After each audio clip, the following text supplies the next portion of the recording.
नमस्कार। जय गुरुदेव। जय गायत्री माँ। पंडित श्री राम शर्मा चारवांग में 32 रामायण की प्रगतिशील प्रेरणाएं में स्वाध्याय के क्रम में आज हम पढ़ेंगे पृष्ठ क्रमांक 2.74 कर्म और उसका प्रतिफल। यह सृष्टि कर्मफल के आधार पर चल रही है। ईश्वर ने संसार को बनाया और उसे नियमबद्ध, क्रमबद्ध, सुसंचालित रखने के लिए कर्मफल का विधान रचा। कर्म करने की स्वतंत्रता तो हर किसी को दी, किंतु साथ ही यह विधान भी बना दिया कि हर किसी को अपने कर्मों का कर्मफल भुगतना पड़ेगा।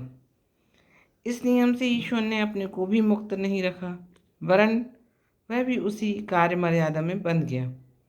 भगवान राम ने छिपकर बाली को मारा, उसी का प्रतिफल उन्हें कृष्ण जन्म में बहेलिया द्वारा बाण से बेधे जाने के रूप में भुगतना पड़ा।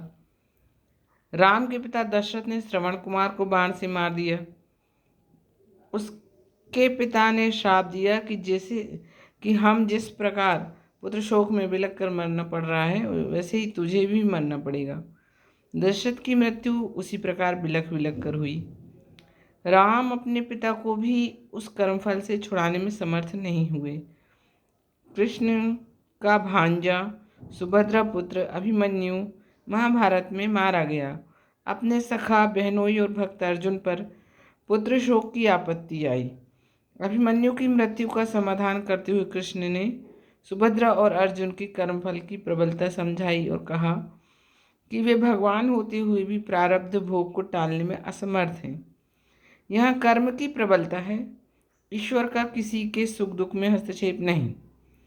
भाग्य की अपनी अलग से कोई सत्ता नहीं, वह कर्म की परिणति मात्र है।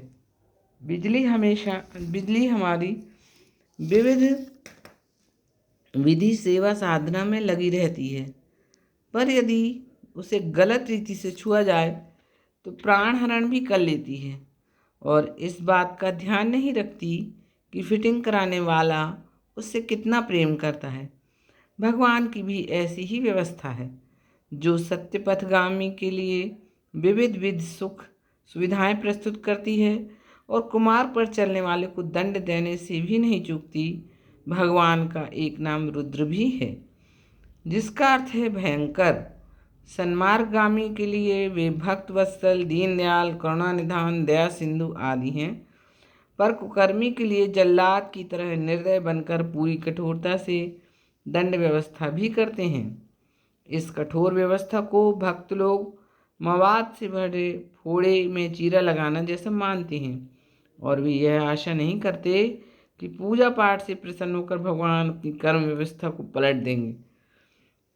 वे भक्त अभक्त का भेद किए बिना फल की यथोचित व्यवस्था करते हैं। रामायण में इसका उल्लेख अनेक स्थलों पर स्पष्टता से किया गया है। अयोध्या कांड में कर्म के अनुसार ही फल मिलने का सिद्धांत शास्त्र तथा लोक सम्मत कहा गया है। करई जो कर्म पाव फल सोई, निगम नीति अस कह सब कोई। इसी संदर्भ में एक मार्मिक प्रकरण अरण्य कांड में आता है, जब जटायु को शरीर त्याग कर परम गति में जाते हुए देखकर राम आंखों में आंसू भर कर कहते हैं, हे तात, तुमने सत्कर्म द्वारा ही यह श्रेष्ठ प्रतिफल पाया है। जल भरी नयन कहीं रघुराई, तात कर्म निज ते गति पाई। परमात्मा मनुष्य के शुभ अशुभ कर्मों के अनुसार निर्णय करके फल देता है। यह तथ्य अयोध्या कांड में नगरवासियों की चर्चा में स्पष्ट उतरता है। शुभ अरु अशुभ कर्म अनुसारी, ईस देई फल हृदय विचारी। वनगमन के कथा प्रसंग में जब भगवान राम एवं जानकी को धरती पर सोता देख निषाद राज बहुत दुखी होते हैं, तो लक्ष्मण जी उन्हें समझाते हुए कहते हैं, को न काहू दुख सुख कर दाता, निज कृत कर्म भोग सब भ्राता।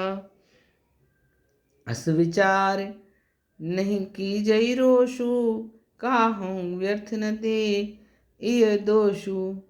अयोध्या कांड में देवगुरु बृहस्पति देवराज इंद्र को भगवान की कर्म मर्यादा का बोध कराते हुए कहते हैं, कर्म प्रधान विश्व करी राखा, जो जस करे सुतस फल चाखा।